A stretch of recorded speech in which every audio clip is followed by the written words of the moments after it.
I work with so many women who are so smart and so accomplished and who have achieved so many things in their career and in their personal lives. But when it comes to relationships, they're just failing miserably. Not because they don't know what to do, not because they aren't showing up, not because they lack anything at all. It's simply because they have not followed this one rule.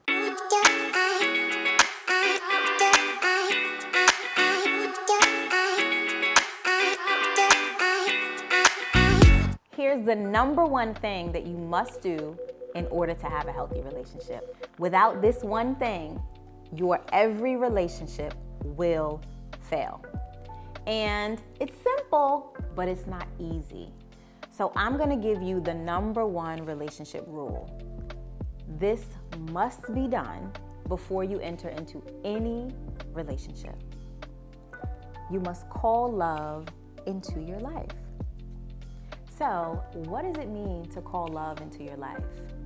It means that you are having a conversation with love, in love, about love, while you are by yourself and on your own.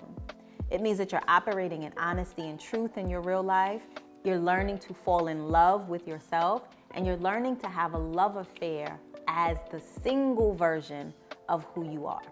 Without wanting a partner, without trying to be more than you are, but simply accepting and allowing yourself as you are right now, and then asking love to come in, to take up space, and to show you the way. So much of relationships and connection and attraction is spiritual and energetic. And we miss the mark because we put so much focus on the physical aspect of things. But there has to be a ritual and a process and a regimen that's created beforehand so that love knows that it's safe to come to you. Because contrary to popular opinion, healthy relationships don't just happen. They're created, they're built, and they have to be maintained. And so before you get into the space where you're heading down the road to break up, make sure that you are calling love into your life and asking it to reside with you and in you. I work with so many women who are so smart and so accomplished and who have achieved so many things in their career and in their personal lives. But when it comes to relationships, they're just failing miserably. Not because they don't know what to do, not because they aren't showing up, not because they lack anything at all. It's simply because they have not followed this one rule. So it's important for you to do this at the start of any relationship and prior to, if you're able to. I want you to start by setting an intention for how you want love to show up in your life. Think about the feelings, the experiences, the places you want to go, the people you want to meet, and be focused and dedicated to moving in that direction. Intentions are so powerful because they allow the energy to precede you.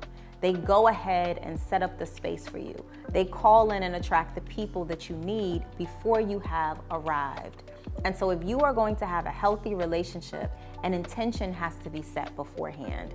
This is the work that you get to do and that you must do in order to make sure that the foundation is stable. So let's talk about how you call in love and how you set the intention.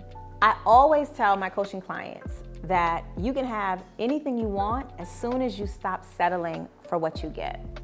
Let me share a couple of these stories with you.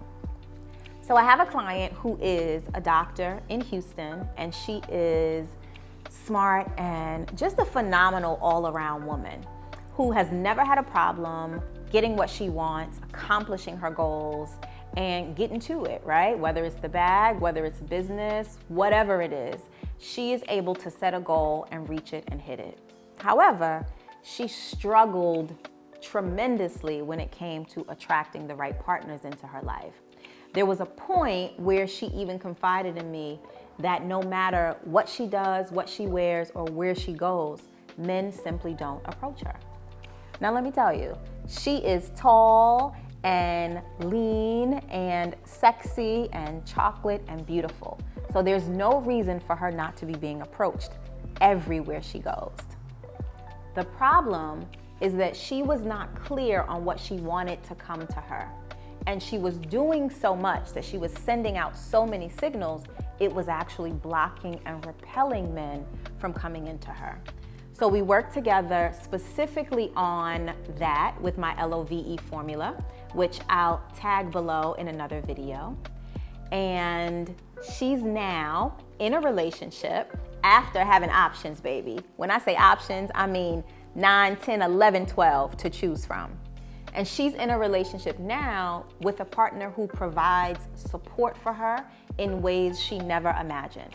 I told you earlier, she's a doctor, she's accomplished, she has it all together. So she was used to being the one in charge financially and in all the other ways. And she's finally in a relationship where she is able to let her guard down and allow her guy to take up some of the space.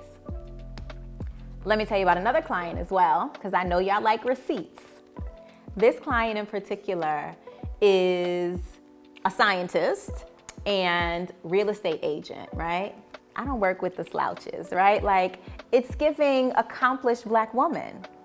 She was also longing for a relationship and recently divorced, feeling like she would never attract a man who would be aligned with what she wanted.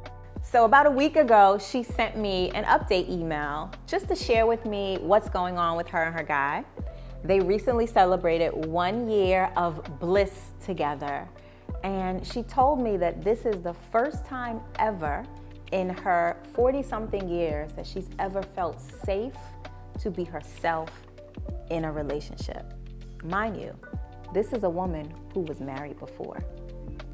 Imagine being married and not feeling safe, not feeling accepted, not feeling like you can be your full and authentic self.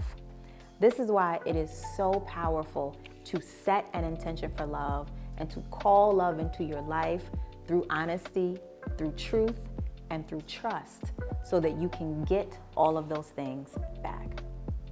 I hope that there's something that you can take away from this episode, and if you take nothing more than just the understanding that you get to set the intention for whatever comes into your life, that will be more than enough. As always, let me know your thoughts down below, and please comment, like, and share this with someone who needs to hear it. I'll see you on the next episode.